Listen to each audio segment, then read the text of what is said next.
After years of waiting, Five Nights at Freddy's Security Breach has finally launched, and with it, we now have a whole load of mysteries to discuss. What's the deal with the Vanny therapy tapes? Why is this room from Sister location in the Pizzaplex? Who is the best animatronic, and why is it Music Man? There are a lot of things to solve in this massive game, as lore hides behind every pirate poster and inside every arcade cabinet. But the theory I have today goes to the heart of this game, addressing the one character that we spend a lot of time with, but don't actually see all that much. And that's our main character of Security Breach, Gregory. Yep, in a franchise full of dead kids, I want to focus on the first ever living child we've seen in the main story of the games. Except for in the Fruity Maze minigame, but we all know that she ends up dead. Who is Gregory? What is Gregory? And why is he such a cold-hearted savage to Roxy and the rest of the animatronic gang? I'm so mad that you're driving without my permission!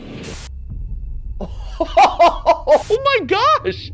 Gregory is brutal! My friends, the answers to those questions will recontextualize everything that you thought you knew about this series. So let's begin.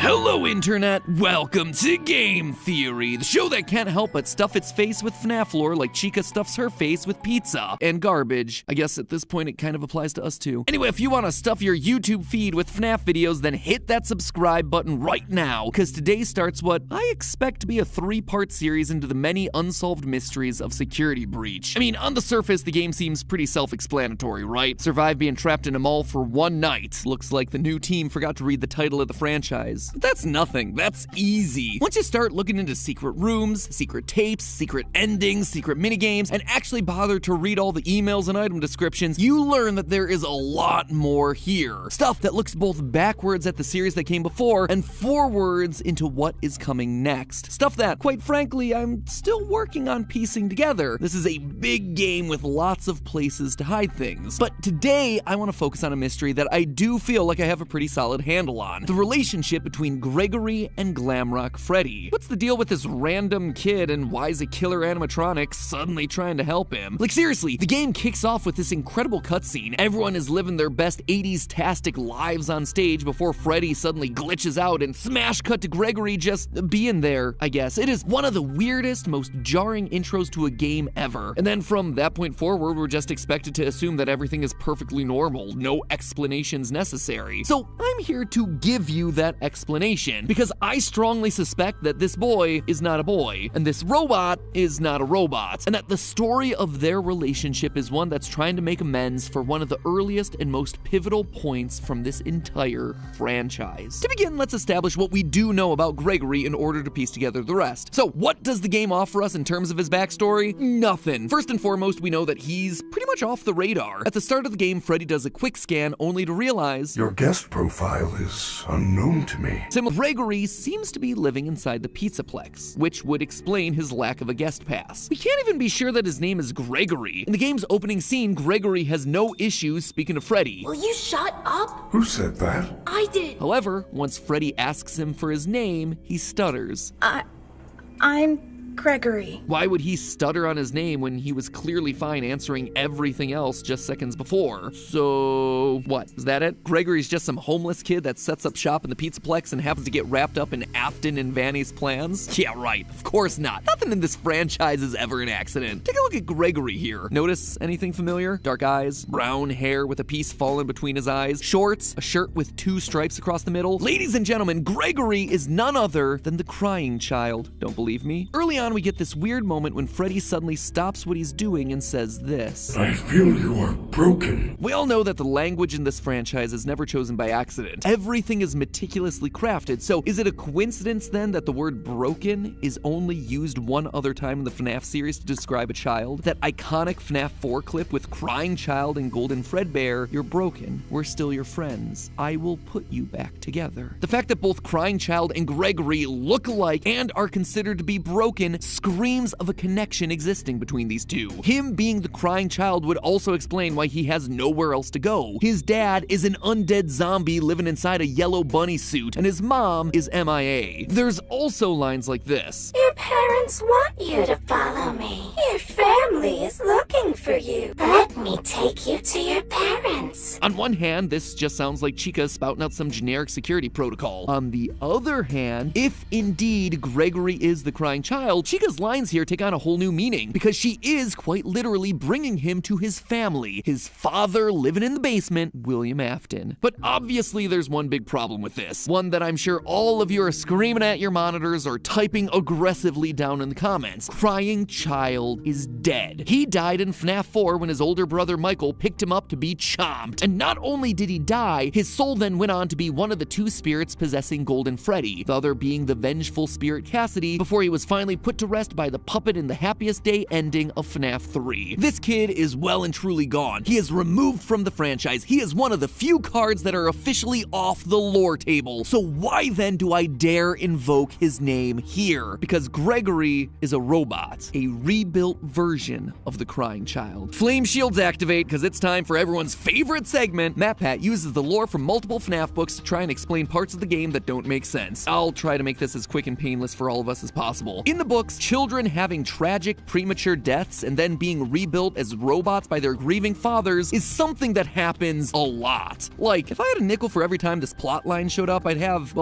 like 3 nickels, which isn't a lot, but it's weird that it happened 3 times. In the original novel trilogy, the whole big twist of that was that Charlie, daughter of Henry Emily, died as a kid, and that her father put her back together by building robotic versions of her, each one representing a different stage of her growing up development. Then again, in Fazbear Frights, we have the character of Eleanor, who is strongly implied to have been built as a replacement daughter, as well as Dr. Telbert, who developed Remnant as a way to preserve his sick and dying daughter. And did. But we don't even have to go that far. Within Security Breach itself, there is plenty of evidence to suggest that Gregory isn't exactly what he seems. When Vanny spots you and starts to get closer, your vision gets a CRT effect, basically the horizontal lines that old TV monitors used to get. And it's worth remembering that since this is a first-person game, that is representing your vision. So why are your eyes suddenly behaving like cameras on the fritz? Unless, you know, they are cameras on the fritz. Later in the game, once we defeat Roxanne Wolf, we can take out her eyes and upgrade Freddy. Our Fazwatch tells us that, quote, Roxy sees things differently than others. Sometimes she'll stare and talk to the other bots through walls. She's able to see things that others can't, which allows us to see collectibles like secret CDs. In a way, she has a sort of X-ray vision, which is why when you first install him into Freddy, his comment really stands out. How are your new eyes?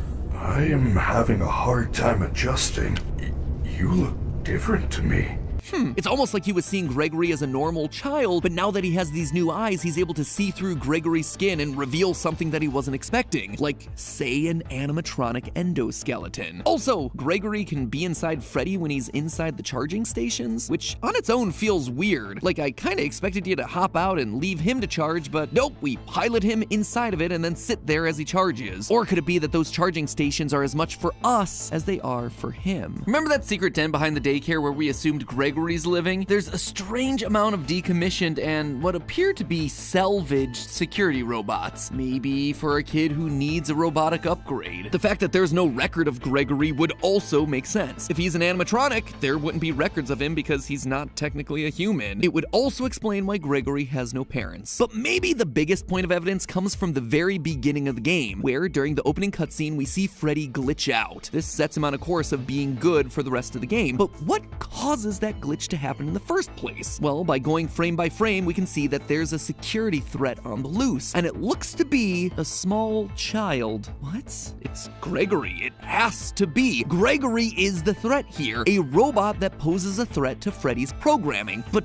why? How? What would make sense about that? Well, to understand that connection, it's time to put a pin in Gregory and turn our attention over to Freddy. If you unlock the game's final secret ending, you end up going below the Pizzaplex, only to discover a former Freddy Fazbear location, Freddy Fazbear's Pizza Place. If that name doesn't mean anything to you, it shouldn't really. Most of the restaurants in the series go unnamed. But while the name might not mean anything, the layout should be a familiar one. One large rectangular stage with lights on the trim and big speakers on either side, and a smaller semicircle stage right next to it. It's from FNAF 6, Pizzaria Simulator. As a refresher, this is the location that Henry lured all of the roaming animatronics to in order to burn them to the ground one final time. Although for one of you, the darkest pit of hell has opened to swallow you whole, So don't keep the devil waiting, friend. And this is it, here. Seems like Henry's plan didn't quite work as expected. We still see pretty much everyone that he tried to torch away, and they're all alive and well and thriving underground. Springtrap is there, Molten Freddy is there as this big black blob, and if you look inside that blob, you can even see Baby. And heck, even the puppet kinda lessens the impact of that Savage Henry speech from FNAF 6, but whatever. Anyway, the reason I bring this up, outside of it giving me a chance to remind everyone that I totally called something like this happening at the end of the last theory from a year ago, is that one character is notably absent here, Michael Afton, who we're reasonably sure was the guard working at the FNAF 6 location and the one who helped to burn it down. And to you, my brave volunteer, who somehow found this job listing not intended for you.